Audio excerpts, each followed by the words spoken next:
दोस्तों, कुंडू न्यूज में आपका स्वागत है। चैनल को लाइक व सब्सक्राइब करें। की पहचान क्या है? व्यासनगर देवी मंदिर। ऐसी मुरादनगर की पहचान मुरादनगर का हनुमान धाम यही होगा। इसके सिवा मुरादनगर की पहचान, अगर आप लोगों का व्यापार वहां खूब बढ़ा है, लेकिन पहचान मुरादनगर की किसी मंदिर से होगी। आज तो पहला दिन है। आप लोगों ने, सचिव जी ने, चौधरी साहब ने जो व्यवस्थाएं की हैं अति उत्तम है। और आप सब यहाँ खड़े हुए हो, आपको देख के मेरा मन एकदम जो है कई गुना बढ़ गया। वरना मेरा तो नाम सुन के हिंदू भाग जाते हैं, मुसलमान तो भाग ही जाते हैं, पर हिंदू भी भाग जाते हैं। लेकिन आप मेरे इतने भाई आज मेरे साथ हैं। मैं चौधरी साहब के घर पे था, जैसे परसों, कल तो पुलिस ने मुझे कहीं जाने ही नहीं दिया। परसों मैं चौधरी साहब के घर पे था और माने महादेव ने मेरे मुंह से निकलवाया। और देखिए, मैं किसी अहंकार से नहीं कह रहा, देवस्थान में बैठा हूं, झूठ बोलूंगा तो यही गल जाऊंगा। मेरे मुंह से जो निकलता है और महादेव निकलवाते हैं, वो पूर्ण होता है। ये तय मानिए अपने मन में, मुरादनगर की पहचान किसी मंदिर से होनी है। अब आगे चलिए। हरियाणा के नूह में हिंसा हुई है और ये पता चल रहा है कि आपके पास कुछ लोगों के फोन आए हैं। कुछ लोगों के नहीं, बहुत लोगों के फोन आए हैं। और हिंसा नहीं हुई है, वहां हिंदुओं का सुनियोजित नरसंहार हुआ है। मंदिरों के बाहर लोग मारे गए हैं, महिलाओं के साथ बलात्कार हुआ है, बच्चे तक मारे गए हैं, और बजरंग दल के कई कार्यकर्ता मारे गए, पुलिस वाले मारे गए हैं। वहां बहुत सुनियोजित नरसंहार हुआ है। उसे आप हिंसा मत मानिए। वो पूरी गृह युद्ध की तैयारी है जो बहुत दिनों से चल रही थी। कल उसका एक छोटा सा ट्रेलर दिखाई दिया है। ये शासन प्रशासन फिर क्या कर रहा है? देखिए, शासन प्रशासन वहां बिल्कुल फेल हुआ। पुलिस वाले अपने जूते, अपने हथियार छोड़ के भागे। पुलिस वाले पिटे तो उन्हें कुछ हिंदुओं ने बचाया। अब आगे प्रशासन क्या करेगा ये तो आप लोग देख लेंगे। लेकिन अभी तक वहां शासन और प्रशासन पूरी तरह व्यवस्थाएं चरमराई रही। शासन और प्रशासन ने, पुलिस ने केवल उन हिंदुओं को जो खुद मारे गए, प्रताड़ित थे, उनके घरों की तलाशी ली, उन्हीं लोगों की धरपकड़ की। जहां से गोलियां चली, जहां से हत्याएं हुई, जहां से पथराव हुआ, वहां तो पुलिस ने ना तलाशी ली, ना पुलिस ने जाने का प्रयास किया। जी, तो क्या फिर हथियारों की जो मांग वहाँ के लोगों ने की, वो कितने लोग थे और उनको आपने क्या जवाब? देखिए, मेरे पास तो हथियार है नहीं। मेरे पास हथियार होते तो मैं उन्हें जरूर देता, लेकिन मेरे पास तो हथियार है नहीं।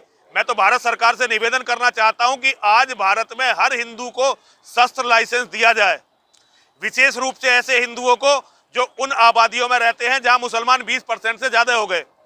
क्योंकि 20% मुसलमान होने का अर्थ है कि अब वहां हर हिंदू असुरक्षित है। तो हर हिंदू को ऐसे क्षेत्रों में लाइसेंस दिया जाना चाहिए। ये मेरी भारत सरकार से मांग है। आचार्य जी के इच्छा और संकल्प के द्वारा महेशानंद जी महाराज, जिसको श्री पंदसनाम जूना अखाड़ा वृंदावन पीठ के पीठाधीश्वराचार्य के पद पे नियुक्त किया हुआ है। 98 से इनको हम लोग सारे लोग, अखाड़े के सर्वोच्च लोग, सब लोग इनको, महाराज को गुरु तुल्य से मानते हैं। महाराज के चरणों में प्रार्थना करता हूं कि जूना अखाड़े के आन बान परंपरा के आचार्य के रूप से आप जो है इनमें देवी का और स्वयं भगवान का प्राण प्रतिष्ठा करे और इनको तिलक करे और आह्वान करे, घोषणा करे इस पर। किसी काल में भी तो स्वर्ग हो, चाहे ब्रह्मलोक हो, चाहे देवलोक हो, पृथ्वी लोक हो, उसको सभी जगह विचरने का अधिकार दे दिया गया था।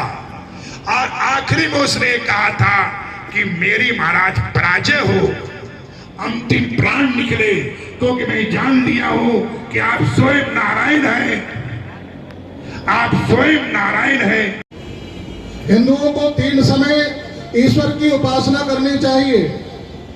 हिंदुओं को सुबह सूर्योदय से पहले जब तारे गण चमक रहे हों, उसी समय सबको यानी ईश्वर का ध्यान करना चाहिए। ये वेद का आदेश है। मुसलमान अपने धर्म पर वह नमाज पढ़ रहे हैं, कुरान पढ़ रहे हैं, अपने धर्म पर अडिग हैं। ईसाई भी करोड़ों रुपया देकर के यहाँ पर प्रचार कर रहे हैं, नौकरी पर लोग लगे हुए हैं।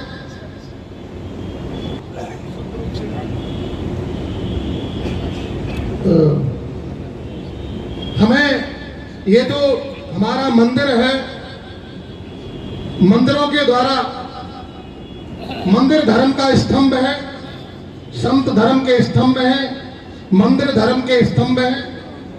और ये पंथ दशनाम जूना अखाड़े का यह जो स्थान है, जो प्राचीन स्थान है यहाँ का, अवश्य के जो महंत हैं वो नरसिंहानंद जती जी महाराज को आज इसका महंत नियुक्त किया जाता है। गुरु जी, आप मुरादनगर आए हैं, बोलिए संत भगवान की। नगर में आए हैं, आप यहाँ पर मंदिर का जीर्णोद्धार करवाने आए हैं। कब का ये मंदिर है और क्या मान्यता है? पहली बात यह है, मैं यहाँ 74 में महाराज शीतल गिर जी महाराज जो 10 साल की उम्र में साधु हो चुके थे, आज जब मेरी उनकी मुलाकात हुई तो लगभग 80 बरस के थे, लगभग 80 हो 70 हो। भारी शरीर था, पूरा दाढ़ी बढ़ी हुई थी और पूरा बाल पका हुआ था। और उन्होंने हमें यहाँ बताया था कि कहीं न कहीं यहाँ देवी है जो सबकी मुराद पूरी करेगी। तो यहाँ छप्पड़ पाके क्या बैठे थे, छप्पड़ था, छप्पड़ डालकर यहाँ बैठे थे। वो छप्पड़ में सब कुछ था। बाद में कुछ पैसा हमने दिया कि ये बनेगा वो बनेगा, समय समय से मतलब जो है कुछ किराएदारों का सहयोग हुआ, कुछ मेरा भी रहा। मेरा नियम था कि 10,000 ये देंगे तो कुछ हम देंगे, मंदिर का डेवलप विकास होता रहे, ऐसी कामना थी। तो कई ये कमरे बने, कई बनते गए, कई धुने पर रहा, साथ में होता रहा। अगर मंदिर है अपने आप में, मेरा ख्याल हजारों वर्ष पुराना है, क्योंकि समय समय से यहाँ कभी 3 इंची की मूर्ति थी, कभी टीला था, कभी किसी रूप में था। जैसे आप देखते हैं वृंदावन में चैतन्य महाप्रभु के पहले वहां कितना था, रत्ती भर शालिग्राम था, कितना रत्ती।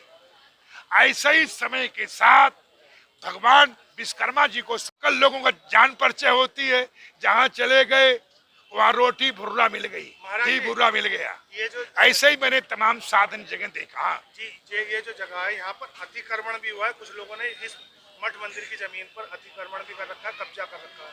अब उनसे कैसे शुरू? ऐसा ये देखिए, आप तो ये मानते हैं इस मंदिर पे, अरे मैंने तो जोगी जी को, मुख्यमंत्री जी को, अमित भाई के और भारत सरकार गृह मंत्रालय से ऐसे आप खड़े हैं, एक बार नहीं अनेक बार कहा कि प्रयागराज का अवैध कब्जे हटवाए जाए, अगर पुनर्वास दिए जाए। क्या दिए जाए?